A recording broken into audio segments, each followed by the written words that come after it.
Coucou, c'est Dermatodré. Aujourd'hui, on va parler des tatouages.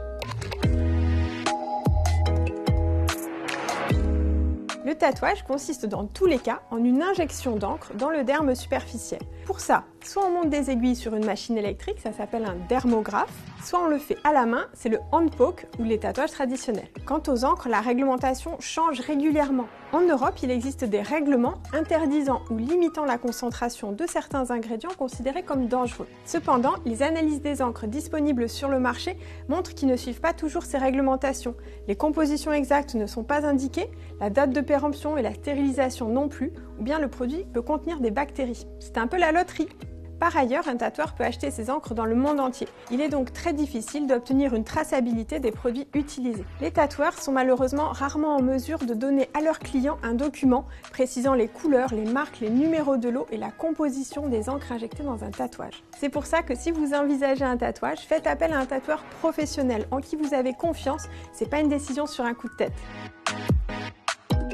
À ce jour, sachant qu'il faut 20 à 30 ans pour développer un cancer à partir de l'exposition à une substance cancérigène, les tatouages n'ont pas montré de sur-risque de cancer de la peau ou d'autres organes. Mais je ne suis pas devin pour l'avenir. Je ne peux pas savoir si une encre injectée aujourd'hui, avec une composition inconnue, représente ou pas un risque pour la santé à long terme. En tout cas, à court terme, les tatouages peuvent être source d'infections, soit bactériennes, staphylocoques, mycobactéries, soit virales, verrues, molluscum, hépatite. Au début des années 2000, une personne tatouée avait 10 fois plus de risque d'avoir l'hépatite C que la population générale. C'est pour ça qu'on ne peut pas donner son sang pendant 4 mois après un tatouage pour que les sérologies des hépatites et du VIH soient interprétables.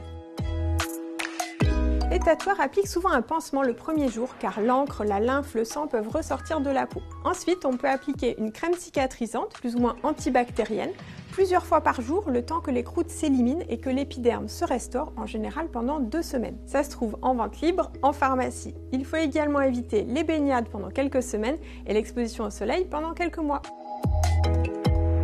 L'encre est reconnue comme un corps étranger. Les globules blancs essayent de le manger pour l'éliminer, mais comme il y en a trop, l'encre reste quand même. L'allergie à l'encre du tatouage est possible et il n'y a pas de moyen de deviner, sans tatouer, si vous n'avez pas d'antécédents allergiques préalables, car l'allergène est créé par la réaction entre l'encre et la peau elle-même. L'allergie peut apparaître tardivement, parfois quelques semaines, parfois des années après le tatouage. La zone principale à déconseiller, c'est le globe oculaire. Le risque de complications est bien trop important pour que l'enjeu esthétique vaille le coup de devenir aveugle. Je déconseillerais aussi le visage et les zones non camouflables dans la vie quotidienne, parce que si vous regrettez le dessin, et il faut jamais dire jamais, vous serez bien embêté. 15% des personnes tatouées le regrettent quelques années après. Ensuite, quelle que soit la zone, le tatouage reste une procédure esthétique. Il faut en accepter le risque de complications et le fait que votre tatouage va évoluer. La peau se distend, il peut y avoir des vergetures, une cicatrice au milieu, les couleurs peuvent se modifier ou baver. Votre corps est naturellement beau, alors si vous hésitez, vous savez ce qu'on dit, on met pas d'autocollant sur une Ferrari. Pour exercer comme tatoueur en France, il n'y a pas de diplôme obligatoire. On peut se former sur le tas ou à l'école française de tatouage. Il faut suivre une formation à l'hygiène de 3 jours dans un organisme habilité, exercer dans un local aux normes avec une salle exclusivement dédiée au tatouage et du matériel stérile et à usage unique. L'ouverture et l'exploitation de tout établissement nécessitent une déclaration en préfecture et auprès de l'ANSM, l'Agence nationale de sécurité du médicament et des produits de santé. De manière générale, le tatouage n'est possible que sur une peau parfaitement saine, sans acné, sans poils incarnés, sans eczéma sur la zone.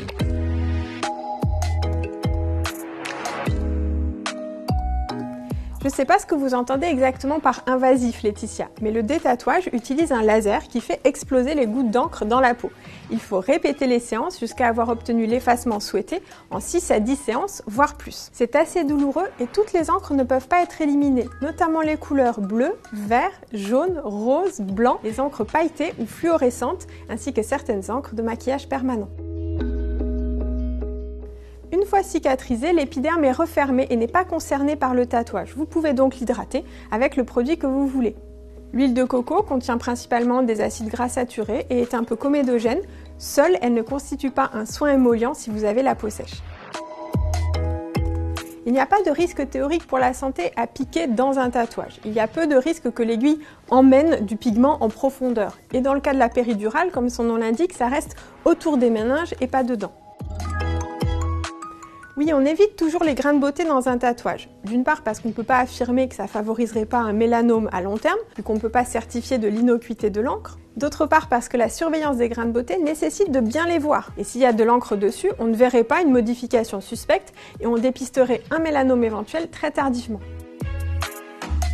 C'est déconseillé, d'une part parce que les lésions d'acné sont infectées, d'autre part il est probable que l'encre du tatouage ne se répartisse pas bien dans le derme s'il y a des zones inflammatoires et des microkystes. De manière générale, le tatouage n'est possible que sur une peau parfaitement saine, sans acné, sans poils incarnés, sans eczéma sur la zone. Dans certaines maladies cutanées comme le psoriasis, le lichen ou la sarcoïdose, le tatouage est déconseillé de manière générale car il pourrait déclencher des lésions cutanées persistantes. Oui, le tatouage étant une procédure à risque d'infection, il est déconseillé si on a un traitement qui diminue nos défenses immunitaires. Pareil pour les médicaments anticoagulants ou l'aspirine qui favorisent les saignements. Oui, c'est possible. Cependant, la texture de la peau étant différente au niveau de la cicatrice par rapport à la peau adjacente, il faut faire appel à un tatoueur expérimenté pour ce type de tatouage. J'imagine que vous parlez du risque de cancer du sein. À ma connaissance, il n'existe pas de lien entre tatouage et cancer du sein. D'une manière générale, les produits appliqués sur la peau sont drainés par le sang et la lymphe vers le cœur. Il n'y a pas de circulation directe de la peau du sein vers la glande mammaire. Donc avec un tatouage sur le sein, il n'y a pas plus de risque théorique de développer un cancer du sein qu'un cancer d'un autre organe. Des tatouages sont même réalisés sur des patientes ayant été opérées d'un cancer du sein pour reconstruire visuellement un mamelon par exemple.